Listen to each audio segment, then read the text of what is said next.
આવે છે એમના અનુભવ હોય ને આ શું પીરસાય, આ શું પીરસાય, આ શું પીરસાય એની ક્વોલિટીની રાવ સાહેબ વાત નથી સરસ આનંદ. પણ એમાં કેટલો અમલ થાય? માહિતી વત્તા આચરણ બરાબર જ્ઞાન થાય.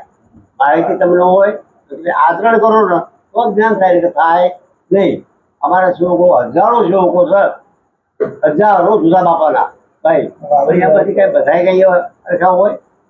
એને જિજ્ઞાસા પ્રગટ થાય ને આ જિજ્ઞાસ જ્ઞાની આ ચાર એના પ્રકાર છે.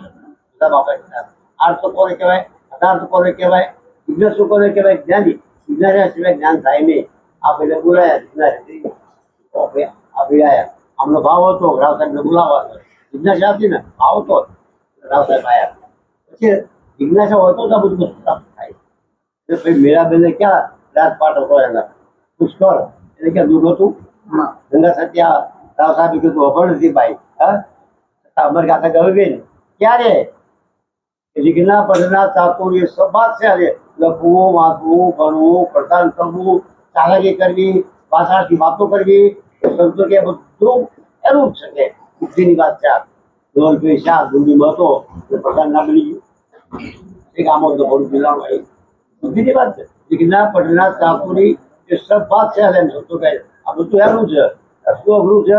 કામ દહન મન વર્ષ કરણ ગગન ચડેલા મુશ્કેલ હાથમાં બાકડા જેવું મન છે ને. ગંગા સત્તાએ કીધું ને મન મેળવું તો લગી જયારે મન ના ડગે ભલે ભાગે પ્રમાણ એટલે મન મન કે મક્કમ રાખો ભાઈ બધું થાય. મક્કમ એટલે બાંધી દો. વાત કરી દો સાહેબ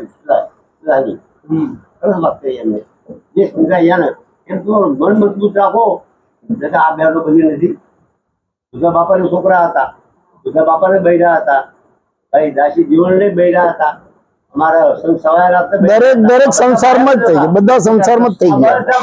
પણ એમને કિલો પકડી લીધો અને એમની અમર ગાથા ગવાઈ.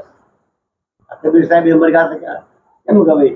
એને આખી જિંદગી તપ કર્યું છે ભક્તિનું અને લોકોને પીરસ્યું છે. લોકો પીરસે પ્રસાદી નીકળી છે. આ પ્રસાદ કહેવાય ને રાવ સાહેબ જે કબીર સાહેબ જે ગંદગીની વાત આખો ઇતિહાસ કીધો એમને, એમની પ્રસાદી કહેવાય. એમને ઘણું ઉતરી ગઈ, એમને અમલ કર્યો છે. માહિતી વત્તા આચરણ એટલે જ્ઞાન એમને મળ્યું છે.